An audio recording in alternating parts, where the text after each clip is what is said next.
Call this meeting to order of the San Benito Consolidated Independent School District regular board meeting of Thursday, April the 16th, 6:30 p.m. Item number 2 on the roll is roll call. Please state aye when your name is called. Hector Leal, he did advise he is running late, so he will be here. Oscar Medrano? Aye. Angel Mendez? Aye. Ana Cruz? Present. Fatima Huerta? Aye. Ileana Gonzalez? Aye. Dr. Mark Pruitt? Aye.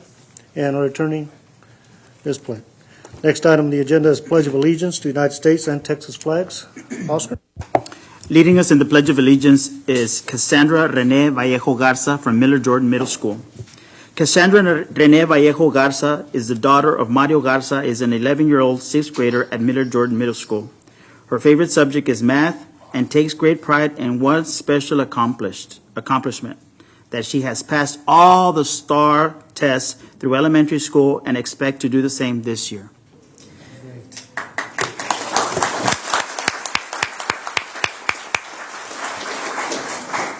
The one activity is PALS, and she hopes to participate in the upcoming Battle of the Books. This is one of her favorite pastimes, reading. Miller Jordan takes great pride in introducing Cassandra Rene Vallejo Garza.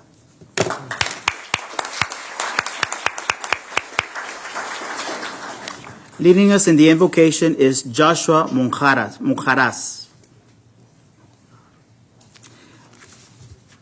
from Miller Jordan Middle School. Did I say that correct? Okay. Joshua Monjaras is the son of Eulalia and Salomon Monjares. Monjares is a 12-year-old 6th grader at Miller Jordan Middle School. He loves math, but when he isn't in a classroom, he loves to have a ball in his hand, participating in a sport as a 7th grader next year. He plans to represent Miller Jordan Middle School in all sports.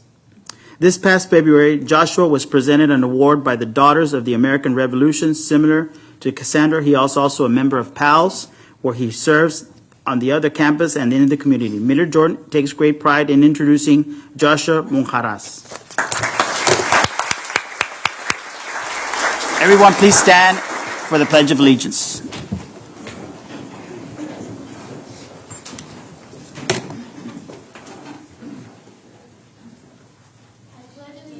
To the flag of the United States of America and to the republic for which it stands, one nation, under God, indivisible, with liberty and justice for all.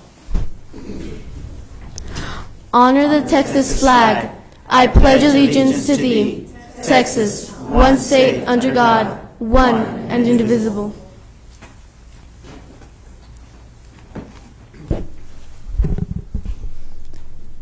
Good evening. Please bow your heads. Lord God, at this time we call upon your name, thanking you for all the blessings you have given us, including health and goodness. We thank you for this day. We thank you for your grace over another school year. We ask for wisdom, knowledge, and a clear vision for all who make decisions affecting the lives of all students and staff. We thank you for all you are and for all you will do. May your peace rule in our hearts, schools, and in our community today and always. In Jesus' name we pray, amen. Amen. Will the parents of these fine students please stand up and be recognized at this time? And Principal Mary Alice Leal is in the house. Let's give her a round of applause.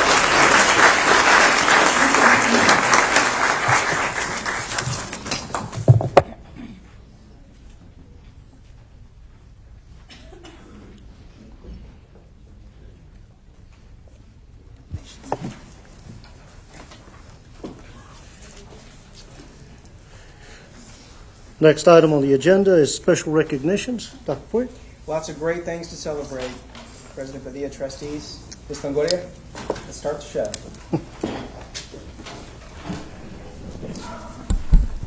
We're very proud that we have several schools joining us here this evening, and we thank everybody for being here.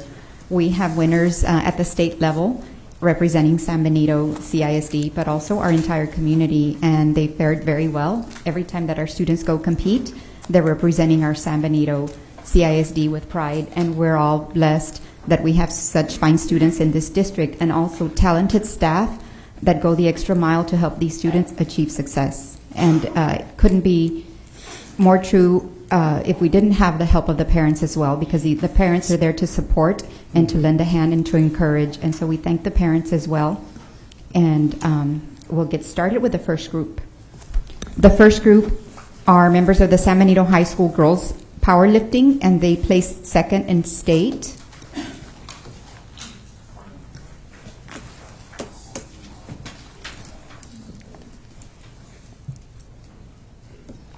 And Ms. Ileana Gonzalez, our board member, will do the honors. The first athlete on the list is Denise Acosta from San Benito High School. These are students from San Benito High School.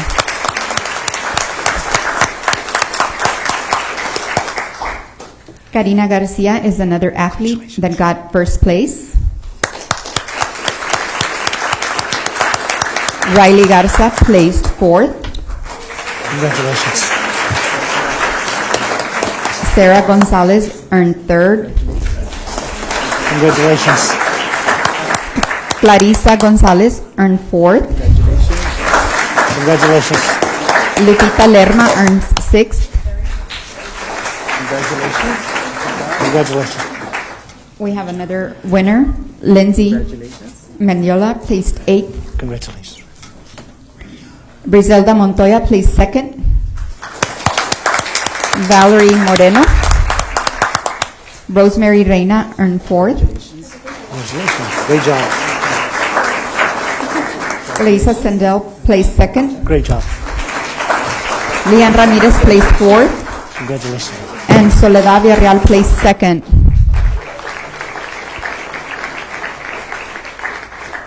As a team, they placed second in state at the Texas Women's Powerlifting, which was held March 21st in Corpus Christi. The coaches are Laura T. Gonzalez and Haskell Buff.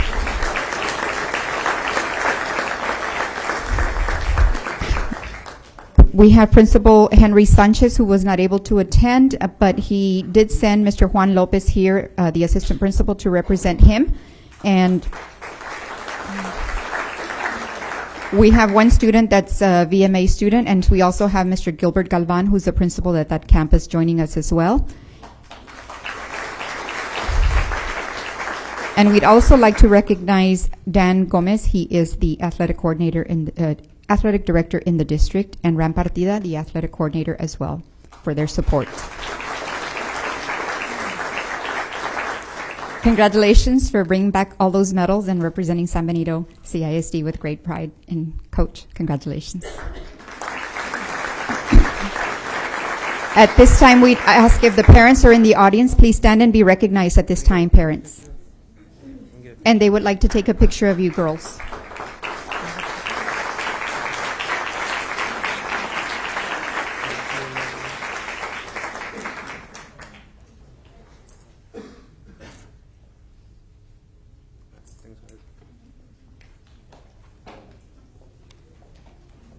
And thank you, parents, for being very supportive.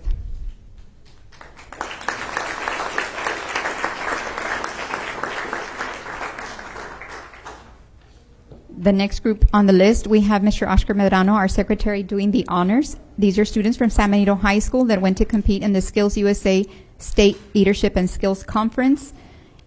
We have one student, Javier Rodriguez. Please help me welcome Javier Rodriguez. He competed in the residential systems installation and maintenance, and his instructor is Eduardo Vela. He placed at state competition. And the state competition was held March 26th through the 28th in Corpus Christi, Texas. And he will be advancing to the Skills USA National Leadership and Skills Conference. This will take place June 22nd through the 26th in Louisville, Kentucky. So continued success there when you go represent San Benito CISD. Congratulations. And parents, if you're in the audience, please stand and be recognized at this time.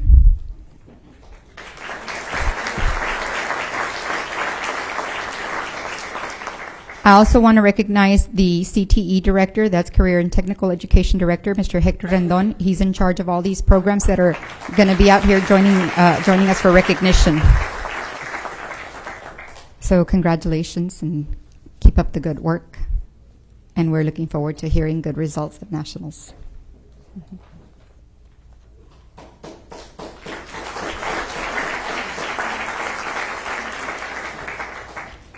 Please help me welcome Victor Vega.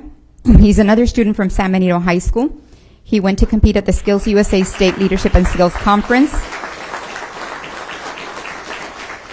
And he received a first place superior rating with his photo project, and he has it there along with his ribbon. And his sponsor is Paul Hernandez, also his teacher.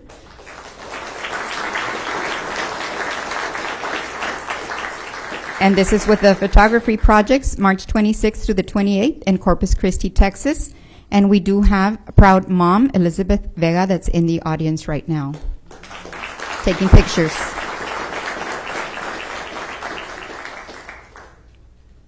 Congratulations. Thank you.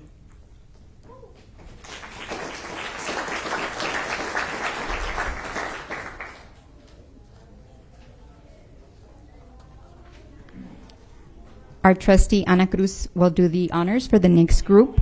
These are students from San Benito High School that went to compete at the Skills USA State Leadership and Skills Conference. And please help me welcome Armando Aleman. Armando Aleman earned Best of Show project with a tiger stripe maple and black walnut jewelry box that he made. We have another student on the list, Alejandro Contreras, first place, superior rating with his project, a wooden rocking horse. And another student, Angel Diaz, first place, superior rating with his wooden rocking horse project. Mr. Candido Barales is their sponsor and their teacher, and he did indicate that the students might not be here today, but Mr. Candido Barales is here today to pick up their awards.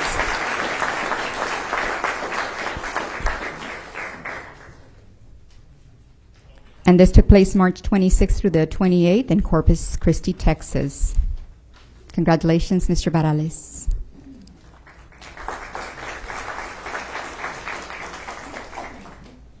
Our other group from San Benito High School, the Skills USA students that went to compete at the State Leadership and Skills Conference.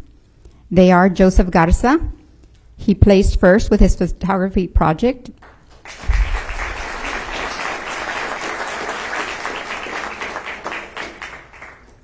And we have a team that placed second with their La Villita video project for the AV Career Pathway Showcase. And the students are Kaylee Hensley, Yuritza Jimenez, and Gabriel Munoz.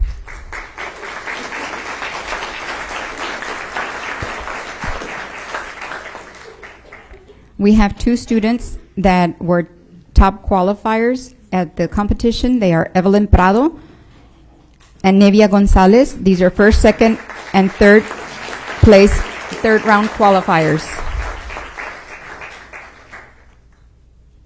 We have their sponsor, Joel Rodriguez, the audio video production instructor.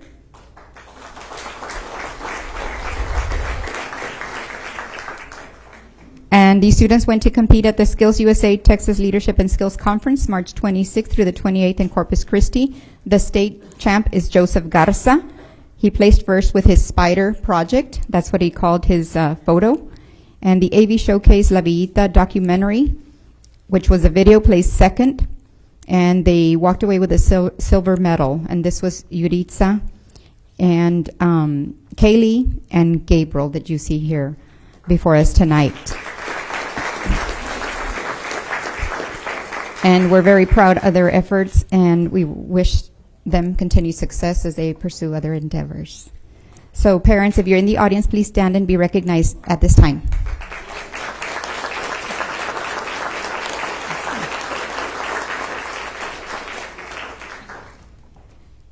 And congratulations. Keep up the good work.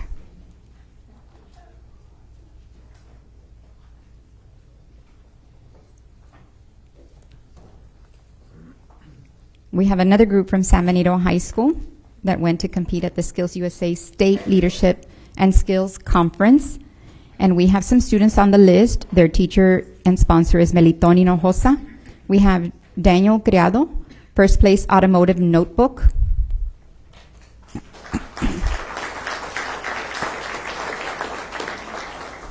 Hello, Mr. Hinojosa. And we have Ms. Fatima Huerta doing the honors. Okay, Daniel Grado, I believe he's not here. Okay. Antonio Garcia, I'll read their accomplishments. First place, automotive notebook. David Moreno, also first place with the automotive notebook. Eduardo Sainz, first place, automotive notebook. So these students are doing very well under the leadership of Mr. Melitón Hinojosa. And they went to compete March 26th through the 28th in Corpus Christi, Texas. So congratulations, sir, to you and your students.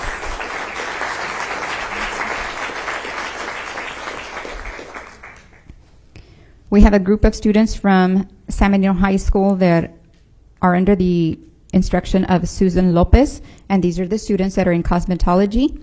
We have several of them here. Earlier, not a single student was out here, so I'm not sure that any students made it, but I do know that their sponsor is here. But nevertheless, I'll read their names and I'll read their accomplishments. These are students that went to compete at the Skills USA State Leadership and Skills Conference. First place winner is Ashley Ochoa with a nail art project. Irene Lopez, first place with a nail art project. Miriam Yanis, first place, nail art project. Adorina Mendoza, first place with a fantasy hairdo project. That sounds really cool. Caroline Torres, first place, fantasy hairdo project. Emma Ibarra, first place, it's a braiding hair project. And their teacher is Susan Lopez.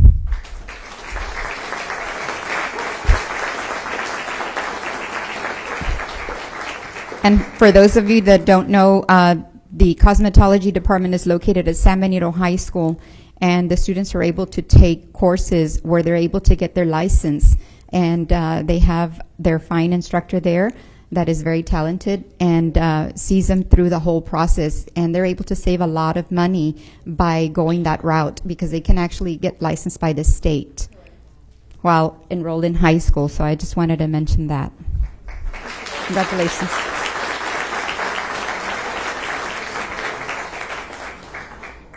We begin the next group from San Benito High School Veterans Memorial Academy and a couple of other schools also. These are the students that went to compete at the Rio Grande Valley Livestock Show and Rodeo.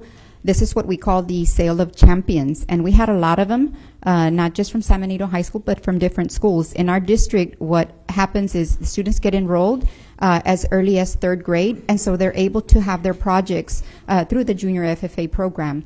And so you'll get to see what some of them were able to accomplish. And some of these children have been competing since early on. So it's really exciting to see them. And a lot of times, you know, the project is bigger than they are, but they still manage to maintain control of that project, that animal, and do an awesome job. So let's start by introducing Christian Cavazos. He is a reserve grand champion winner with his steer.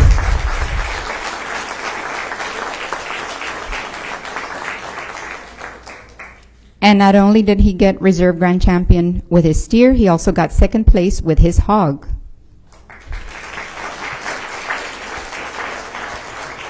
Joseph Partida, he is the reserve grand champion with his rabbit project.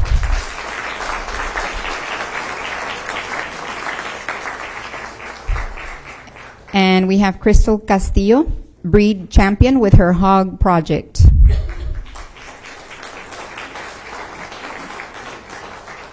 Zeke Maris, breed champion with his hog project. And first place with his steer project. Angelin Cruz, breed champion with a hog project.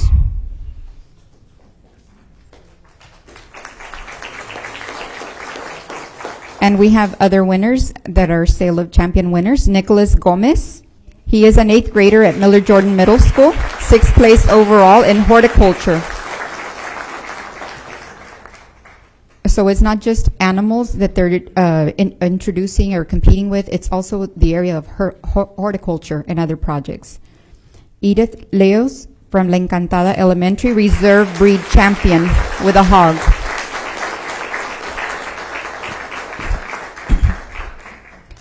Grant Landrum Jr., he is a freshman at Veterans Memorial Academy, reserve breed champion with a hog.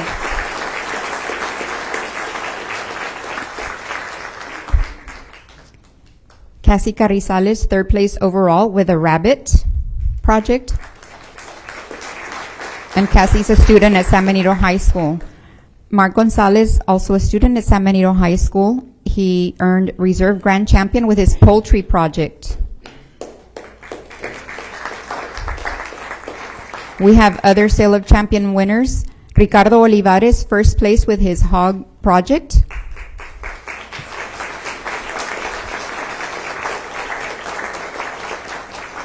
Ramiro Gonzalez, fifth place with his poultry project.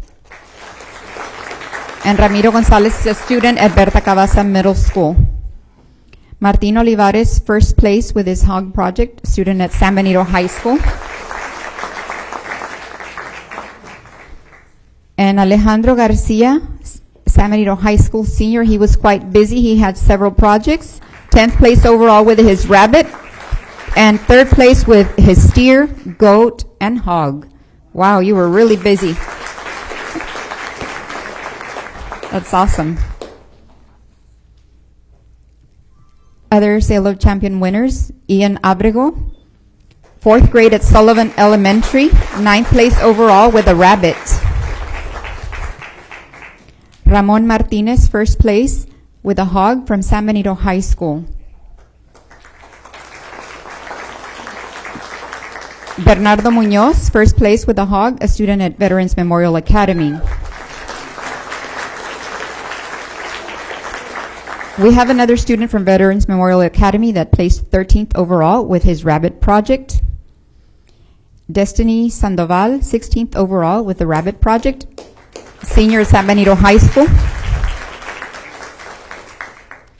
And our other Sale of Champion winners, Cristobal Lara, second place with a hog and is a sophomore at San Benito High School.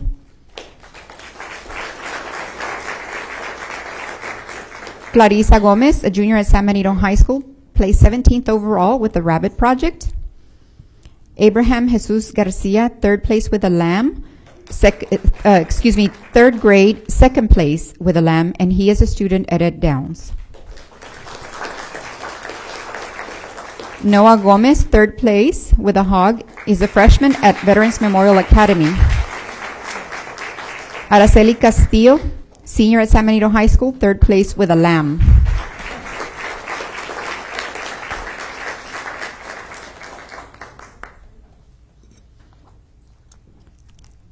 Now we have Mr. Angel Mendez doing the honors for the rest of the remaining students. These are, again, Sale of Champion winners, and we have a lot of them, so that's really exciting. Elizabeth Ramirez, third place winner with a lamb project, and she is an 8th grader at Berta Cavazza Middle School. A 7th grader at Berta Cavazza Middle School, she is Caitlin Gonzalez, third place winner with a steer. Very tough job there. Samantha Cantu, third place winner, is a sophomore at San Benito High School with a hog project. And Dulce Garcia, third place, for freshman at Veterans Memorial Academy with a hog project. And I'd like to introduce the sponsors, Jorge Guerra, Romana Cantu, and Eddie Garcia.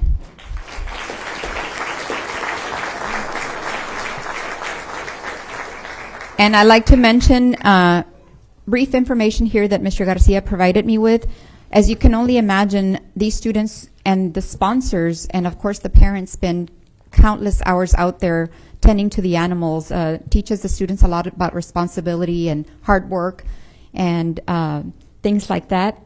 The FFA tradition, the winning tradition, is very rich here in San Benito, and it's also something that continues with family members. We've had a lot of family members that now the children are carrying on that tradition, and they're also involved in with the projects and competing in events and stuff like that. So we're very fortunate that we have a lot of students participating, and as you can see, of all ages.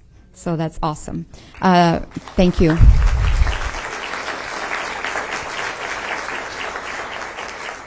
Students of the San Benito FFA enjoyed a successful Rio Grande Valley Livestock Show during spring break. And this was during spring break, so they didn't have any time off. Students competed in various livestock show competitions and sent the most students of any Rio Grande Valley school district to the prestigious Sale of Champions. Students were rewarded through sale premiums and scholarship monies, which is very important that these students are getting scholarship monies. The agriculture teacher, Mr. Eddie Garcia, would like to express to the school board members, Dr. Puig, administrators, and to the entire community that these FFA students worked hard and long hours during holidays, before and after school. Along with guidance and instruction, these students learned the true meaning of responsibility.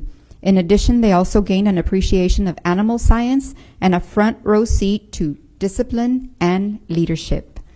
The agriculture teachers, Mr. Guerra, Ms. Cantu, and Mr. Garcia, thank the parents for having faith in the program and, more importantly, applaud their students for a job well done. Let's give them a round of applause.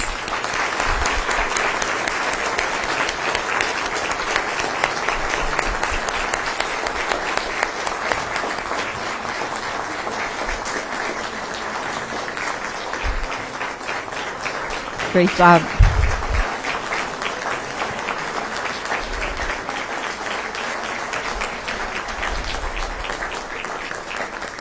And parents, I know you're in the audience, please stand and be recognized for your children out here. Thank you so much.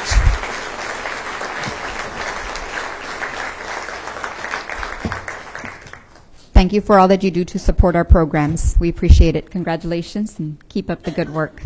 Thank you, students.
Trustees, as we continue with the agenda, I am going to request that we modify the agenda and move to item number 9, which is closed session.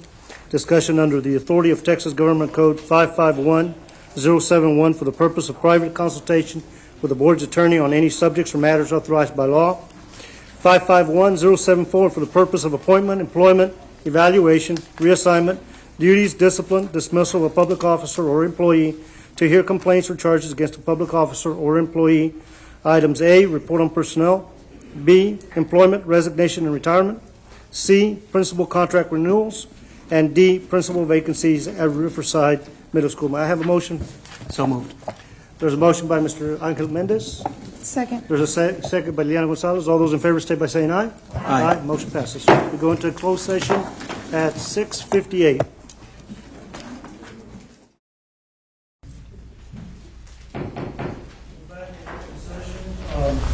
This moment, there are no action items that will be currently discussed in executive session. In closed session, there will be an opportunity that we will recess back into closed session to discuss some other matters.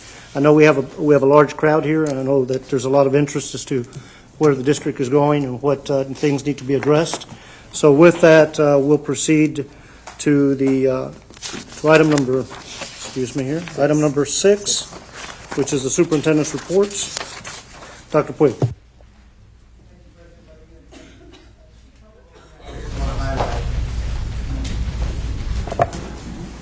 Just a couple of overnight trips I would like to highlight. The trip for the San Benito High School business professionals to Anaheim, California for the 2015 National Leadership Conference in May is exciting. And we know that everything rises and falls on leadership.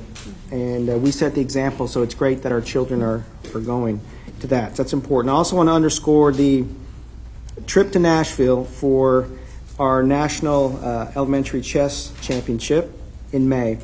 Dr. Garza and Fred Roberts will be representing us, and I just want to take time to applaud them. So.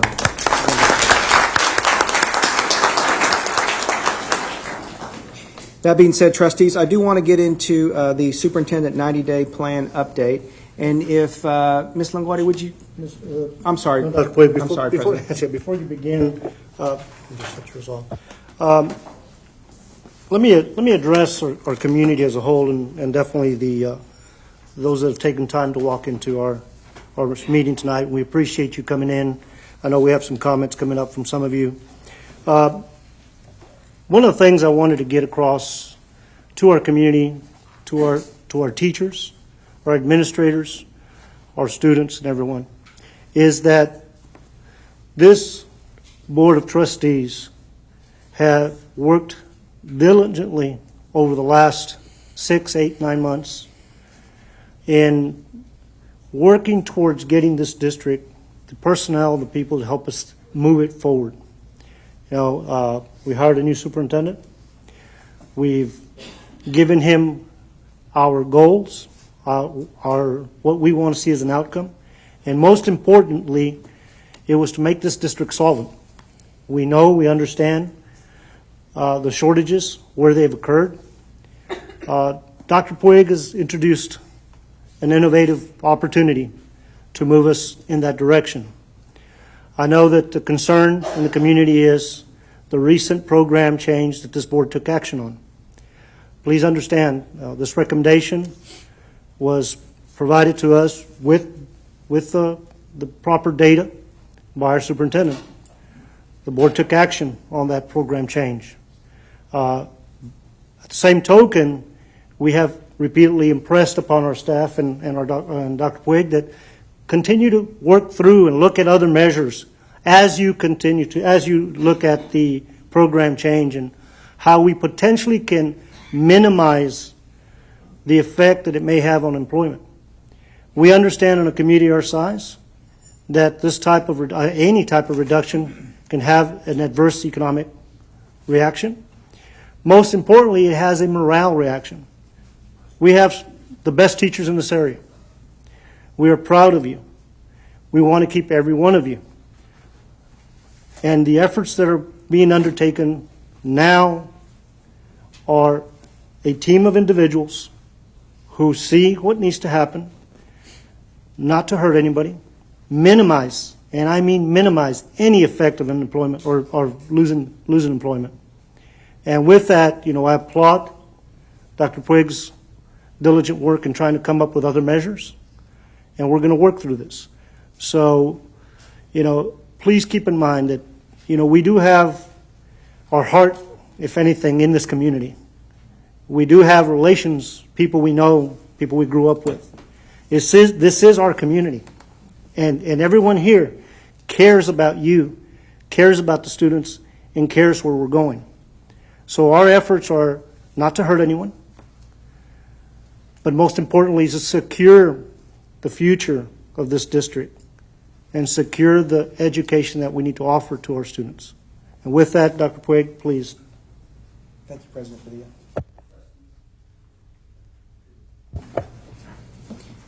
I'm going to cue this up here. Give me just a moment.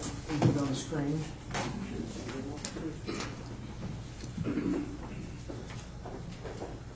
Would you like to do a soft shoe intermission?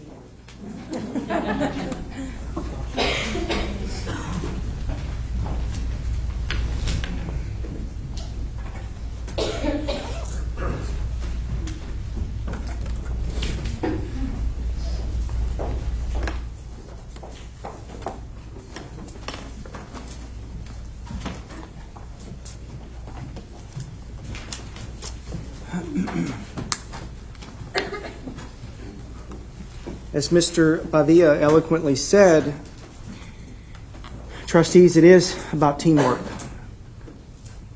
And I know you all don't get paid a lot for what you do, but you do pay a price for what you do. And I appreciate the service, and it's hard work. But I appreciate most of all us stick-with-itness together on this process and allowing us to go through some more iterations of this to get something, as you say, is something we think is is good for the entire community. And that's where we're at. So as part of the 90-day plan, and we're not at 90 days yet, trustees, but we're almost there in terms of my work here, we'll call this part 1. And I'm going to entitle it Road to Recovery. And the first thing we need to talk about is, what is the problem? How did we get here? What is the principal problem? And trustees, we know this. The principal problem is our fund balance. The fund balance, we know 13-14, we lost $10 million, and we found this out during the audit on January 22nd. Now, as we do projections, we see that our fund balance is going to be $2.3 million, of which $600,000 of that is what we call unreserved or available cash. That's the problem. That's the principal problem. That's why we're having this discussion about reduction in force, isn't it? That's why we're having this discussion. You know, the fund balance being that low doesn't allow us to buy buses. It doesn't allow us to have innovative programs. Doesn't allow us to put a new roof on. That's why we're having this discussion. But I want us to make sure we frame the problem up front.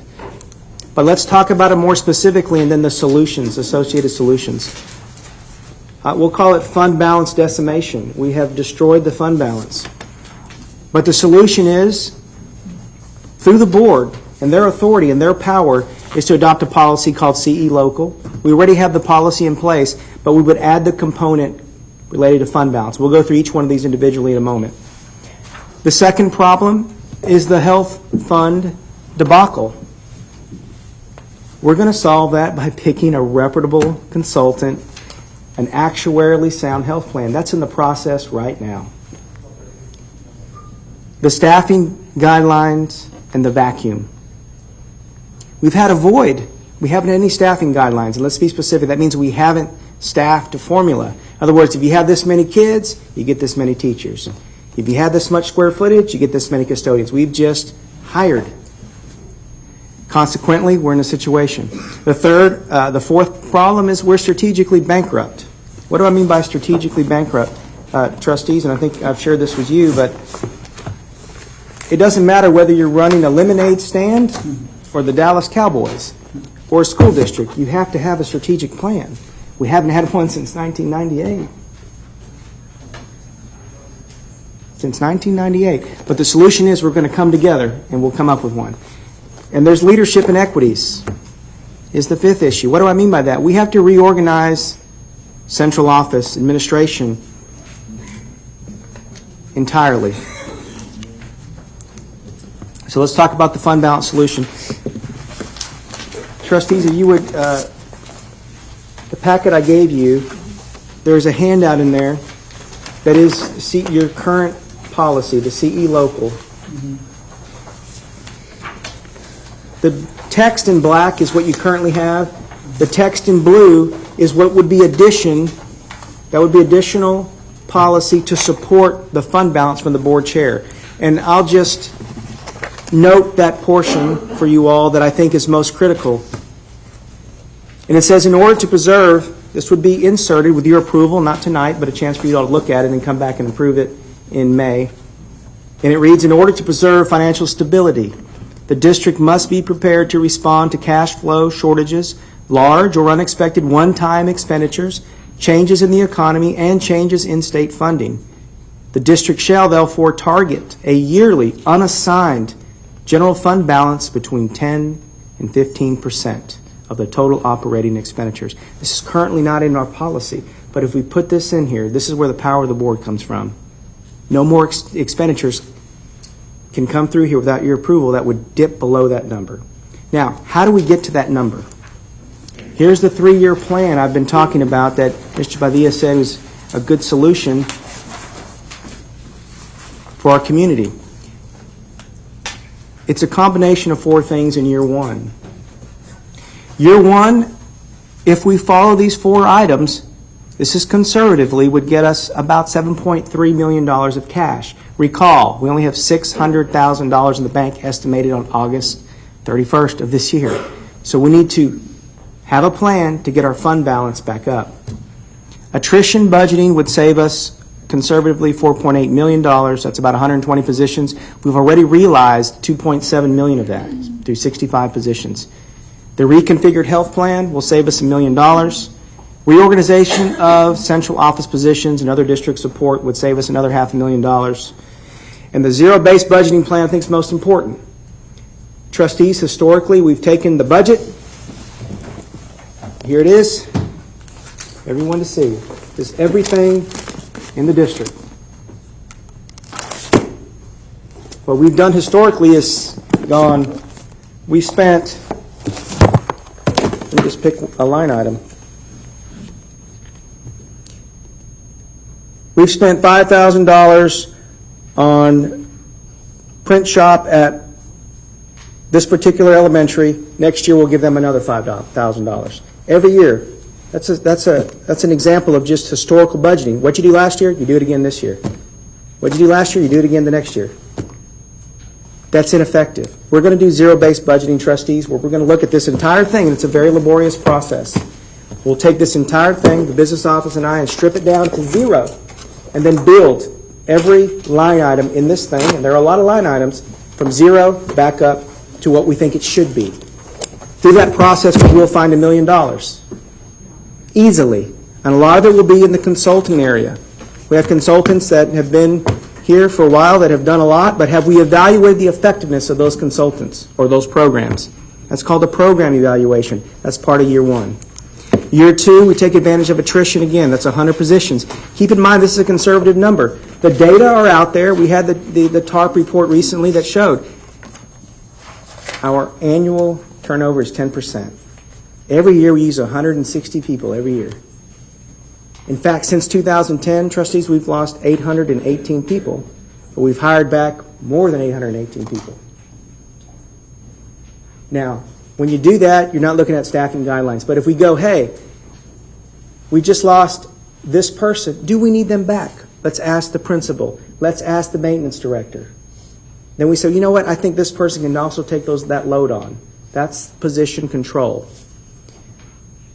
Year three, we have about 80 more positions, $3.2 million. Again, assuming only a 5% turnover. That's very conservative. But it gets us to the number we talked about that's in that board policy, about 15% of our operating expenditures put back into fund balance for cash so we can do innovative programs. So we can do things for children. The fund balance is for children. The fund balance is for the children that we celebrated tonight. That's what the fund balance is for. That's what we're trying to do in a 3-year plan. Now, this assumes no major changes. This is not without risk. We know things happen. A roof gets blown off. We're going to dip into fund balance. A bus goes down. We'll dip into fund balance. We have an HVAC system goes down.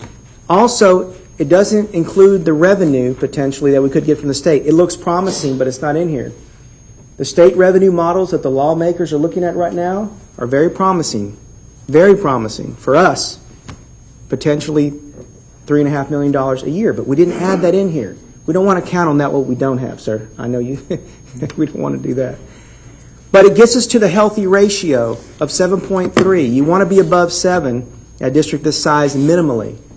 And that starts to restore us to fund balance. But I want to make something very clear, trustees. Even though this is a softer reduction approach, it doesn't mean there won't be identified areas, as Mr. Badia talked about. There's still some areas we have to identify. But we want to have a minimal impact on where the rubber meets the road, and that's the teacher. We're not going to achieve our strategic plan without the teachers, period. It will never happen. There's a teacher here. There's a future teacher here. There's a teacher here. I'm a school teacher. You're a school teacher. And all of you all are teachers in some way or form in life, too. The staffing guidelines, trustees, if you would, it's the goldenrod sheet. If you would just, between now and our next board meeting, peruse them. You saw them in January. These are updated. We will approve these staffing guidelines. Oh, it'll be submitted to you for approval. Here's the most important piece of this. As the trustees have said, and to echo and reinforce what the board president said, Our teachers, our staff are amazing, but we have to give them a plan that we all rally around as a community. What's our rallying call? What do we anchor our decisions to? How will we make decisions? It's going to be based on a strategic plan. So there's our calendar, and you see that we would start this conversation, it looks like in July. Trust me, it'll start tomorrow. We will start full implementation of a strategic plan for the first time in 17 years, folks. We need a plan. If you don't have a plan, you fail to plan, you just plan to fail.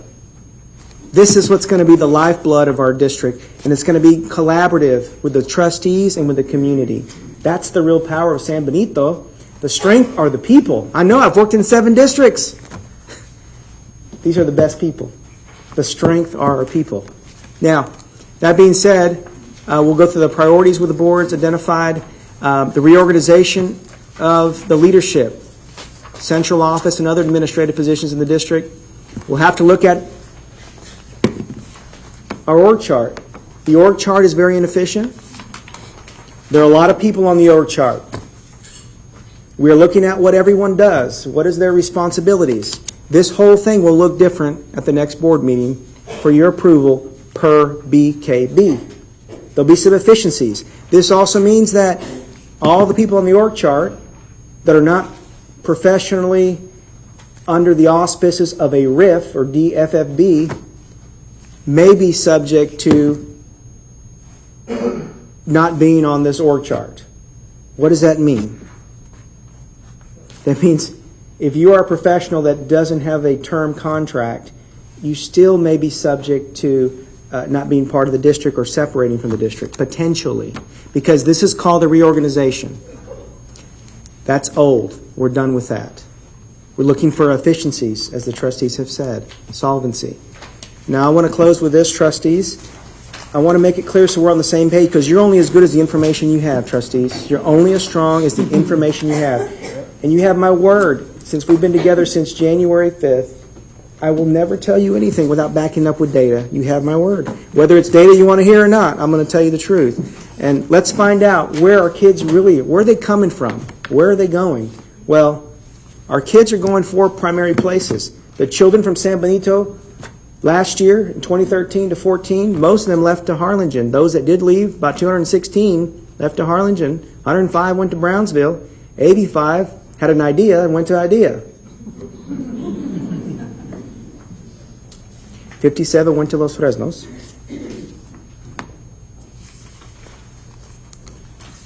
Where are they coming to us from? I love data. Love it. Well, some from Harlingen came to us, about 197. So the net loss was 19. Brownsville, guess what? We gained more than we lost. We got 10 more kids from Brownsville one year. Idea? Well, guess what? I got an idea. Some didn't like you. You came back. In fact, if you look at it, from all the other schools, we gained more from IDEA than anyone else in 1 year. What does that tell you? The trustees are only as good as their data. We want to make sure our trustees have all the data to make good decisions. Los Fresnos, we lost 10. And then Rio Hondo, I don't know, it must be good water over there, but everybody's running to Rio Hondo. We lost 23 kids. Our point is this. It is about data making decisions. That's what this board is going to do. And I hope, President Padilla and trustees, that this is something that we can implement and move forward with.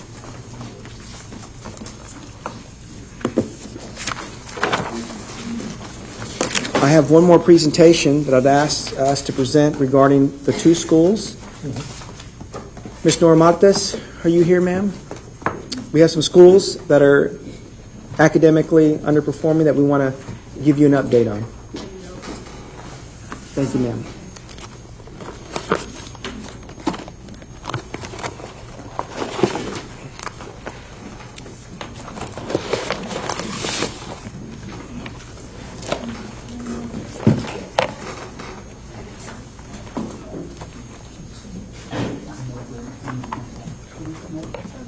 You should have two. Two good. You should have two schools, Frank Roberts and Miller Jordan. The two schools. Really? Shoot you First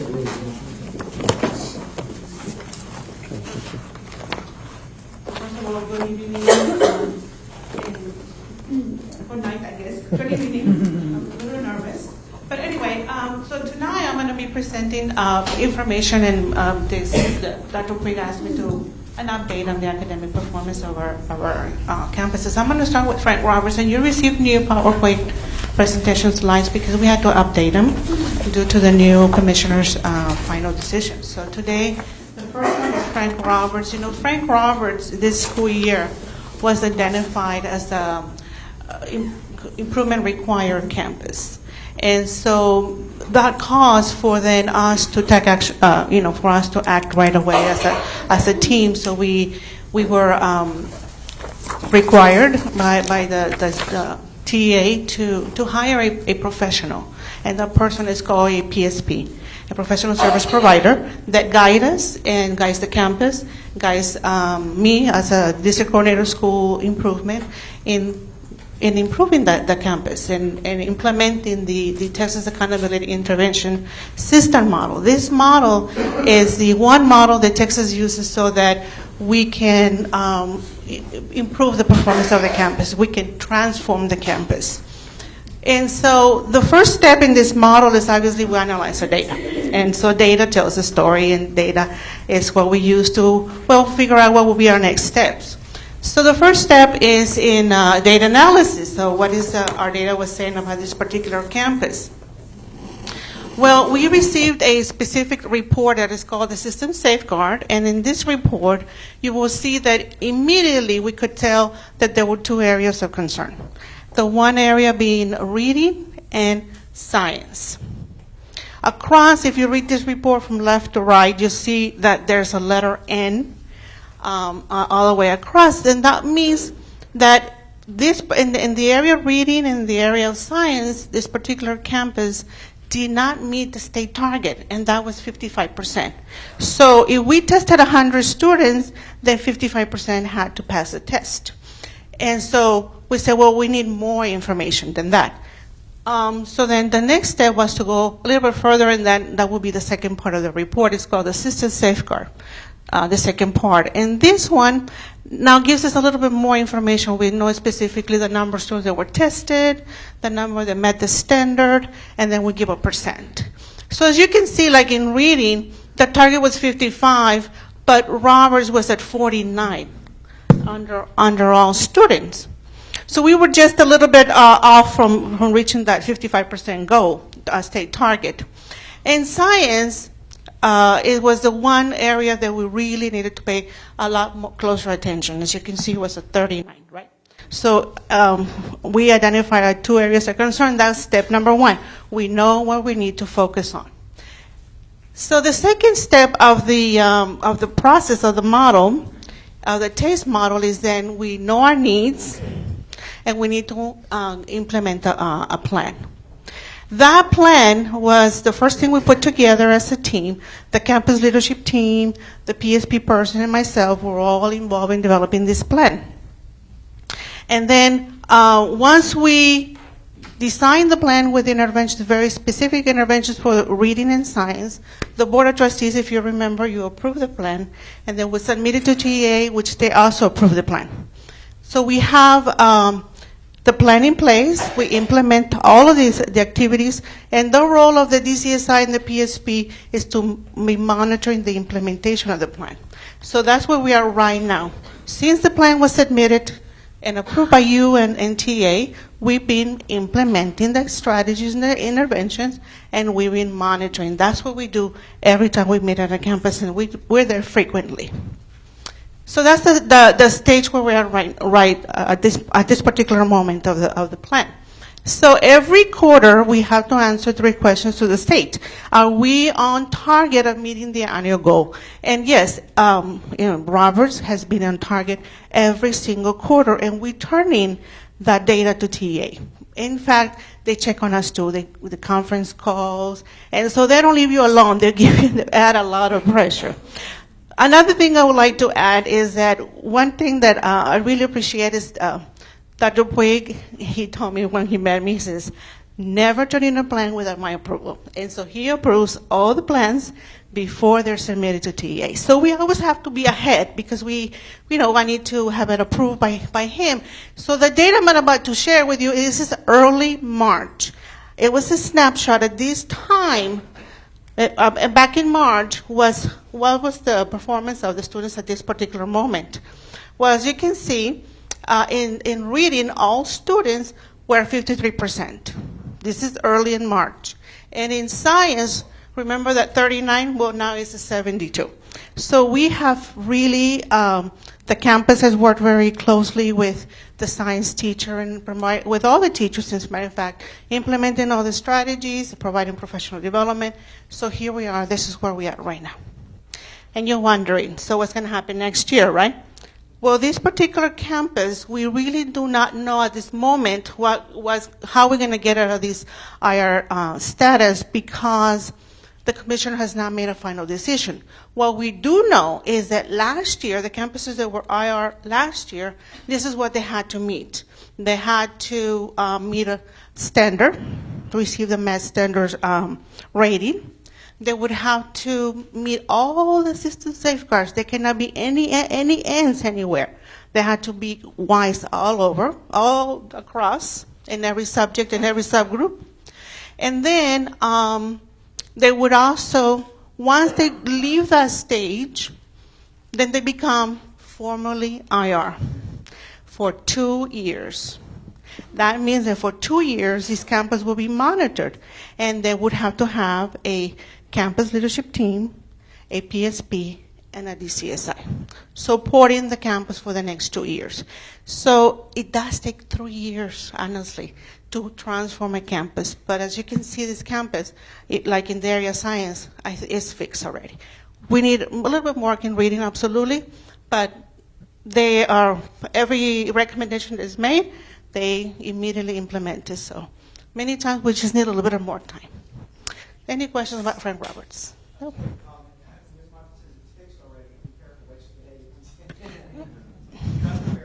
It's on the right track. Correct. Correct. It is true. That's true. That's right, sir.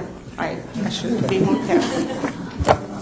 Dr. Puig, I've got a question Yes, for you. sir. I noticed that you have your all students in current and monitored ELL. What benchmarks are you all utilizing to assess these students? Ms. Mathis, you want to talk a little bit about the benchmarks in detail? Yes, sir.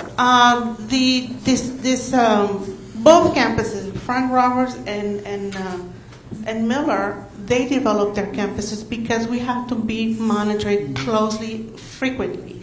So we don't just do a district benchmark, but we do more assessments frequently. So, in science, this gentleman that is teaching science at Roberts, he has started and then adding. So that's why I know that he's taught, we know that he's taught all the skills, and this is what the kids are performing. So yes, they implement their own assessments. Curriculum based on? What's the name of the curriculum that y'all are using, or is this something that's developed by the district? If it is, what is it? That's We'll use the TEACS resource system, so whatever we're monitoring is aligned with our TEACS. okay. With the text, absolutely. Exactly. Well, whatever we're monitoring is aligned with the TEACS. It has to be. Okay. And our PSP, our professional service provider, works closely to make sure so that we know we are trending in the right direction. I'm having a problem here with this microphone, sir. You know what? I'm gonna hire Channel 4.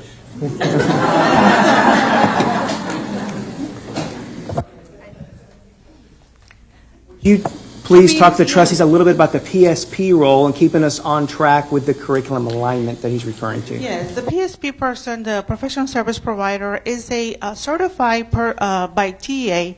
It's an experienced individual that has many years of experience in education and it's proven their track records, and so they go through an extensive process to be able to be a PSP, which you know more about that, right? Because I believe that's one of the roles you had. So, yes, the PSP is a certified person by TEA, and so we contract this person, and they come in frequently just to be monitoring. A little bit about how they ensure that we are part of their role, that we are making sure that we are following the TEKS alignment, that we are teaching those standards. I think that's what you're talking about, right? Yes. Yes, so basically the PSP monitors what we do extensive walkthroughs, monitors that, the class, well, we don't monitor the lesson plans, but definitely we do lots of walkthroughs. We sit with the principal, and the principal has to prove to us that this intervention is in place, that this is working, and if it's not, then how do we tweak it to change it? But to answer your question, Frank Roberts is using the same program reading program that all other campuses are using. But the difference is that the interventions that they're providing, the professional development that is in place, and the monitoring. So that's what is making the difference. But it's across the district, all elementary campuses are using the same reading program. So the answer to the question is you're utilizing the same curriculum, but with different strategy methodology to Customized curriculum. Thank you very much. Professional development, absolutely, yes. I have a question on, in reference to the benchmarks. I know you said that they were campus-generated assessments, right? They're not district. So my question is, are they being developed via the use of a bank that the district has purchased, or is it being developed by an individual teacher? How is that being developed? For Frank Roberts, we agreed on the plan that we were going to be using the Scholastic Reading Inventory, the SRI. So that's what we have been using to monitor the student progress by, the reading levels. There was one time, obviously, that we had to submit the plan, and so we had to, say, well, what data are we going to use? We're not going to just implement an assessment so we had to collect different samples throughout what the campuses had collected, because this principal from Frank Roberts is all about data. So she has many resources of data that we could, easily pinpoint the areas where they have improved. So yes, we use the Scholastic Reading Inventory as an assessment to measure the progress of the students among the classroom, the classroom teachers, whatever they developed, and they use the Texas resource, right? So multiple measures of assessment. Okay. Multiple assessment. And Mrs. Gonzalez's question. The science benchmark as well. Elaborate a little bit about that. Yes, the science. This experienced teacher, obviously, he teaches, then he assesses what he's just taught, and then the next assessment adds what was previously taught, and then added to the new skills that were taught, and so he keeps adding and spiraling.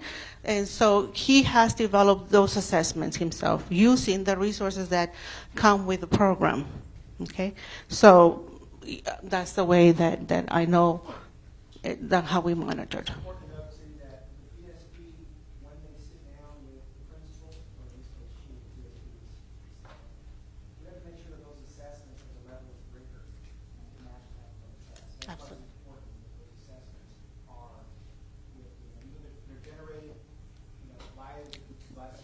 Absolutely. It's important. It's important that they are at the level they're supposed to be. The child can push that. Absolutely. Yes. And that's why, that was my question, in reference to, because I know that, and I was sharing with Mr. Leal just a minute ago, as far as the system safeguards, I know that we had a 55%, and that's been increased. The Commissioner of Ed just released and said that it's going up to 60%. So I just wanted to make sure that those assessments are developed in a way that in which they're going to mirror the STAR test at the level, that's rigorous, and we don't want to just meet TEKS standards, but go beyond that too. Absolutely.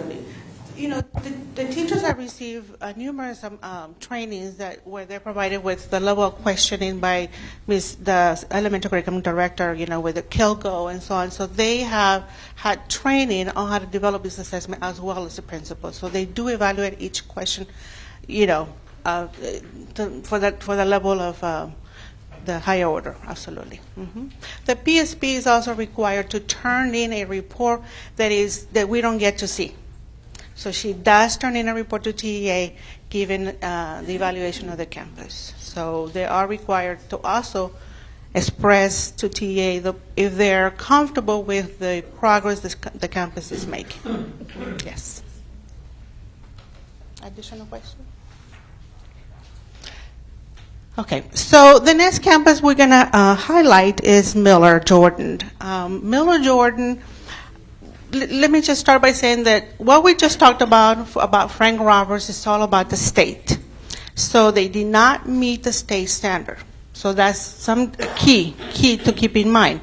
Miller, on the other hand, as you can see there, they met the state standard. In fact, they earned one distinction. So Miller is classified or has the title of a priority campus. So now we're switching our hats, moving away from the state to the federal accountability. So the priority is federal, okay? Back in 2013, the Department of Education sort of like mandated to Texas to identify campuses that receive federal funds and classify them into two groups, focus and priority. So Miller is priority, but not because of academics, as you can see, the MED standard, but because back in 2013, they were the TIPS recipients. They had received a grant name, well, the acronym is TIPS. It's called Texas Title I Priority Schools. So the title priority was already there, and there was just carry over. So every single campus in the state of Texas that had that grant were automatically classified priority, but not because of academics. And that's why I put that slide there, and I changed it. So we go through the same process. The difference here is that for this process, the model, we go to specific required trainings in Austin, where the plan is developed with personnel from the TCDSS personnel that helps us with the plan. So this plan is is the same, but a little bit different because we actually spend 1 to 2 days developing with them. They're also required to have a PSP. And we go through the same process. We are implementing and monitoring, reporting to TA every quarter, and this is where we stand right now. Every 6 weeks. For middle school, it's a little bit different because they can test every 6 weeks, so they do have multiple assessments that they have gathered the data, and back in March, this is where we were standing. So are they going to exit priority status? No. They will continue with the priority status next school year. And so, because the TA has not established the exit criteria yet, but also because they used to be priority for 3 years.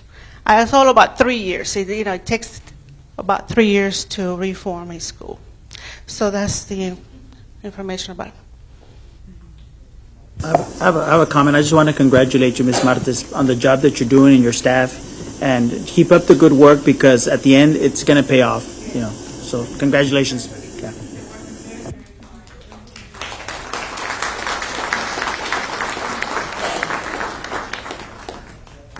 Okay. Thank you very much. Next item on the agenda is public comments.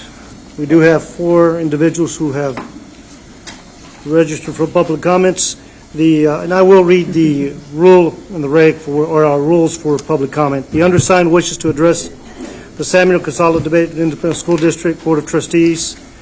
The person shall register with presiding officer 5 minutes before, shall state their full name, shall state the organization or group if they are representing such, shall state the topic for which they want to address the board, shall refrain from commenting directly on any individual school district employee or public official by name, but may instead refer to specific employment areas, job titles, or the Board of Trustees as a whole, shall refrain from attacking individuals. The person who wishes to address the board should do so in accordance with the following: School Board Policy BED. The speaker will be allowed 5 minutes to give his or her presentation.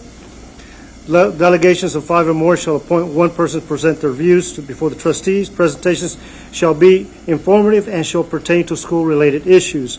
Any attack on any individual shall be considered disruption of this meeting.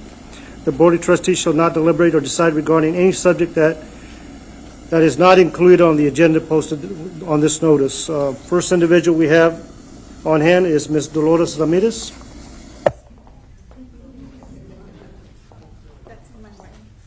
Can I move this? Good evening. Mr. President, trustees, Dr. Puig, my name is Dolores Ramirez. I teach kindergarten at Rangerville Elementary.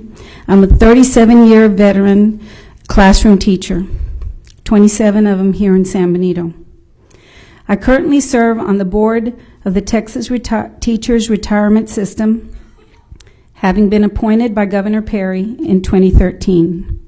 I have served as state president of the Texas Classroom Teachers Association, as District 1 president, and as the president of San Benito Classroom Teachers Association, on whose behalf I speak tonight.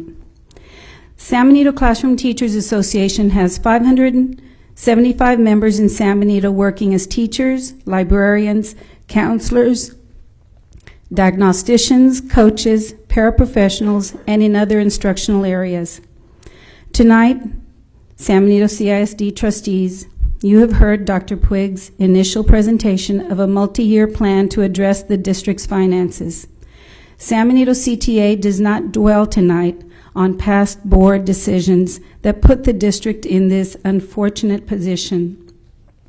Rather, we urge the board to examine its current budget and decision-making process to avoid further decisions that led to this result. Now, obviously, we can't avoid the 800-pound gorilla in the room, the pending reduction in force. San Benito CTA has concerns that the adverse effects of reduction on our teachers' careers and families.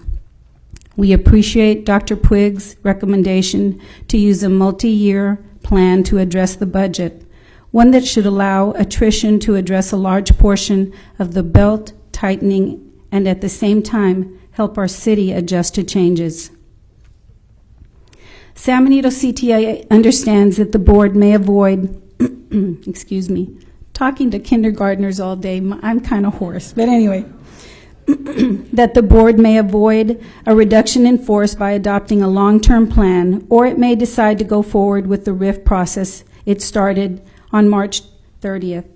San Benito CTA urges the board to postpone a RIF, use it only as a last resort, and to explore other options before continuing to pursue the RIF.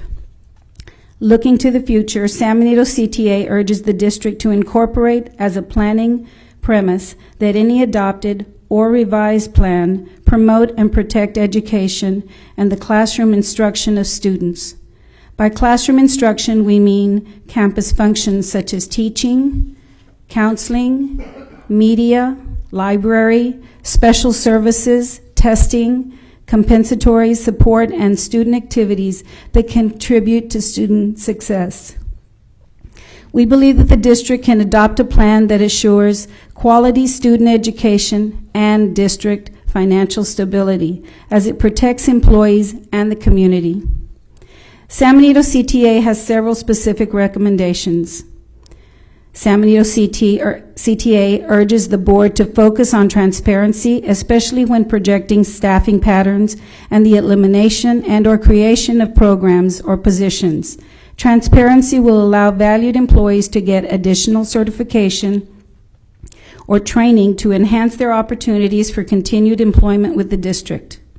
San Benito CTA asks that the district give transfer and reassignment priority to current employees who have or will have the credentials and qualifications to fill positions that may open by attrition. San Benito CTA would like the district to look for solutions that enhance instruction. For example, we believe that Dr. Puig wants to protect the 22-to-1 student-teacher ratio in grades K through 4th, and also sees the value of low student-teacher ratios in pre-K and grade 5.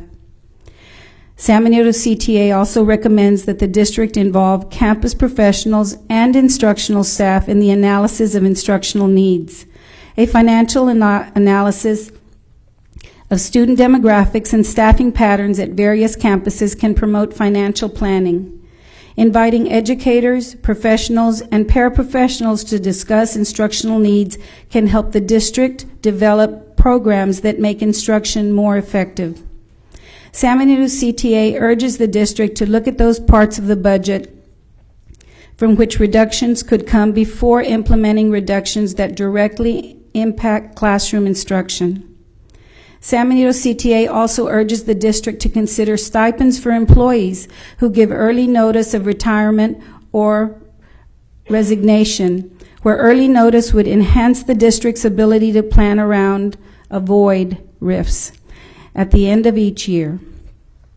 On March 30th, 2015, TCTA appeared before the board to urge caution before implementing a reduction in force.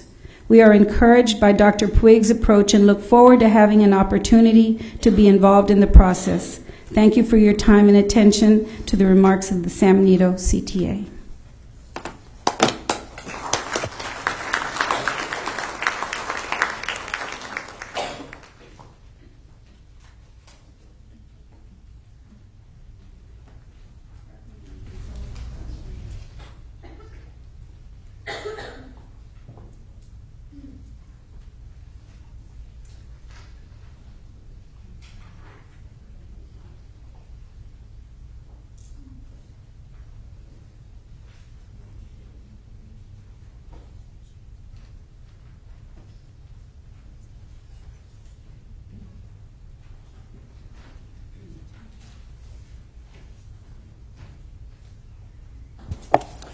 Thank you, Mr. Ramirez. Next individual we have is Ms. Dora L. Perez, representing TSTA President.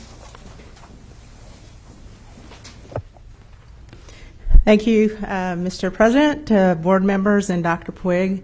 I stand here before you as president of our local TSTA representative, and more specifically, I am a teacher first. So with that, I want to thank you because you've gone the extra mile, like Dr. Puig says, to realize other avenues as opposed to the proposed devastating measures that we teachers and students and personnel across the board would experience had we gone that route. And for that, I simply just want to thank you and encourage the continuous collaboration between y'all, because at the end of the day, it eventually affects our children. And as you saw tonight, we have brilliant children. And I want to thank you and look forward to positive outcomes. And that's all I really need to say to you. Thank you.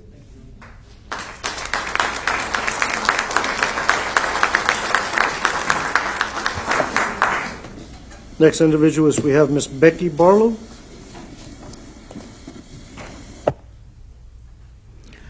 I've never done this before. I'm scared to death. I'm a grandmother. I'm speaking in behalf of my daughter. We are very disappointed in the San Benito School District. I've got a grandchild in the school district, been there 2 years, and we're ready to pull her out. Things are not being implicated as far as she's on a 504 plan, and it's not being implemented. We've gone through several steps, and this is the last resort. I've talked to several people. We're getting the runaround. So my next step was to come and talk to the board and see what else we can do, because it would be very difficult for me to drive her to another school district, but I'm willing to do that if we can't get something solved. Thank you.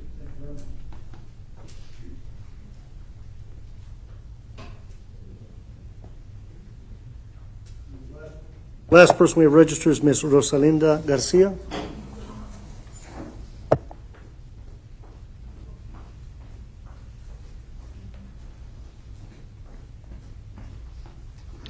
Good evening, Dr. Puig, board president, board members. I've come here to mostly to speak to the public about voting we're having an election May 9th, and the importance of voting, for everybody to go out there and vote. Yes, your vote does count, and this is my opinion, and because the city and the school districts, they apply for grants, and imagine if we had a lot of voters, people out there voting, the state and Washington would be looking at us. Instead of sending $500 or $1,000 when the city applies for grants, maybe they would send more money. So with that, al público también le quiero decir que va a haber una elección el 9 de mayo y es muy importante que salgan a votar. Y su voto sí cuenta, porque si más votamos aquí en esta ciudad, más atención nos va a dar la capital en Austin o en Washington, D.C. So, sí cuenta su voto, por favor. Es el 9 de mayo. And I think for the first time, voting is going to be held in the community building. And I was going to suggest, Dr. Puig, a lot of people might still be going to the old place where it used to be at the tax office. If we could have a big sign out there saying voting at the community building, because I wouldn't want to see somebody drive up and not know where the voting is and be discouraged and not vote.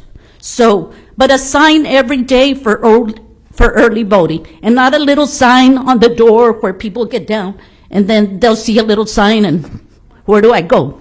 So I think that would help. And another suggestion that I have is when I come to the administration building, when I do come, everybody's so helpful and in good spirits considering where we're at. But I know that at one business, they always answer the phone. It's a great day at wherever. Maybe your switchboard could answer. It's a great day at San Benito, because it is, and we're going to move on. We're going to get through this.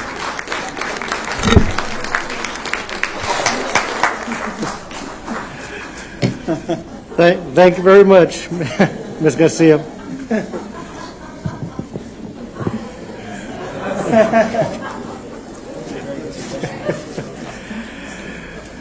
We'll move along with our agenda. In order to promote efficient meetings, the board may act upon more than one item by a single vote through the use of a consent agenda. Consent items placed on the agenda shall be marked with an asterisk. Consent items are items for which no board discussion is anticipated and for which the superintendent recommends approval. Prior to the time which approval consent item is had, at the request of any member of the board of trustees, any item on the consent agenda shall be removed and given individual consideration. Excuse me, under Business Finance, 1504A1, discussion and action regarding bids received on the following property struck off by Cameron County for itself and other taxing jurisdictions from a tax sale conducted on November 4th, 2014 tax resale. We have 4 identified lots. Lot 33, Block 12, Colonia La Palma, number 1A subdivision in Cameron County. Lot number 11, Block 19, original town site of the city of San Benito, Cameron County, Texas. And Lot 29, Block 9, Valencia Park, in addition to Cameron County, Texas Park, as described in Volume 455. 1504A2, discussion and possible action on the resolution approving bids received from the referenced properties. There's a question.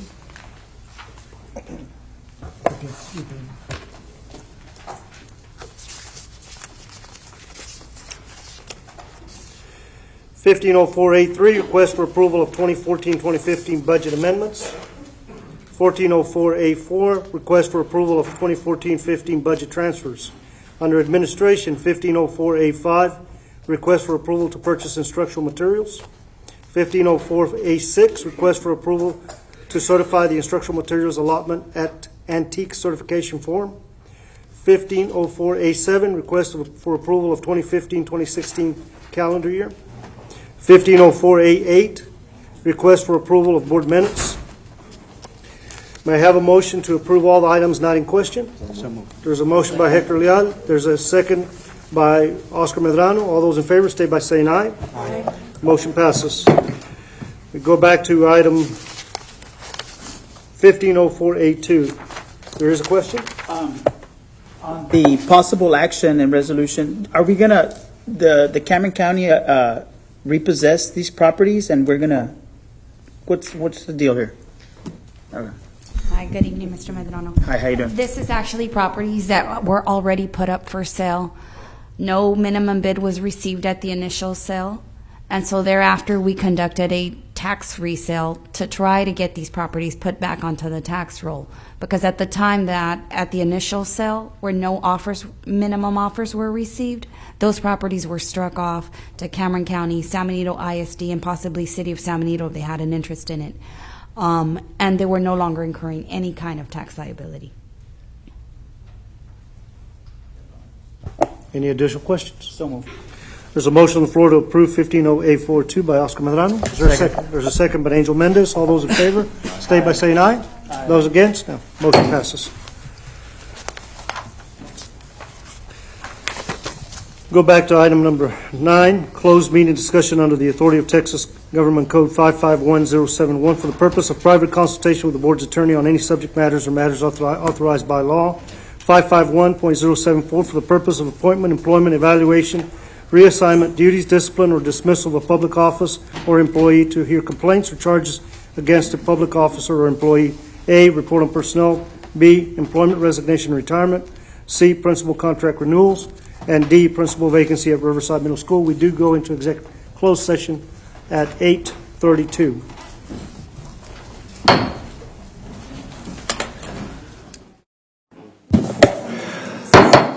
Call this meeting back into open session. It is 9:45. Next item on the agenda is item A, action on any items discussed in closed session. Dr. Puig. Thank you, Mr. Board President. At this time, I'd like to make 2 recommendations for the principal positions. One at Miller Jordan to renew Mary Alice Leal for a 1-year term contract, as well as Arisela Salinas at Frank Roberts for the same term contract. So moved.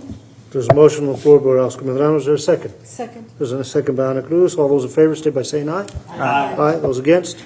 Motion passes. Next item. Thank you, Mr. Board President. And trustees, I'd like to recommend for the vacant principal position at Riverside, Mr. Marcus Isasi for a 1-year probationary contract for, again, Riverside. This is a recommendation by Superintendent. Is there So a moved. motion? So moved. There's a motion by Oscar Medrano, a second by Hector Leal. All those in favor? Aye. Those against? Motion passes. Next item on the agenda is adjournment. We are adjourned. 9:43, 9:47.